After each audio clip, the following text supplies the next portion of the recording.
Menurut cerita rakyat, konon kalau burung tiba-tiba bergerombol di langit dengan tingkah yang aneh merupakan pertanda bencana akan segera datang. Menurut ilmiah pun hal itu bisa dibuktikan.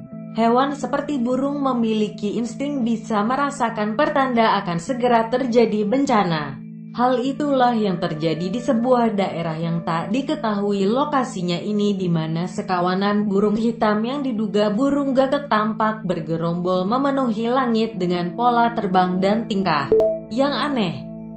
Kejadian ini pun sempat terekam kamera dan videonya kemudian diunggah ke internet. Banyak yang mengatakan kalau fenomena ini merupakan pertanda bencana. Mereka tahu sesuatu apa yang tidak kita ketahui, tulis komentar salah seorang netizen. Bencana besar sepertinya akan segera datang, tulis komentar netizen lain. Benar-benar menakutkan.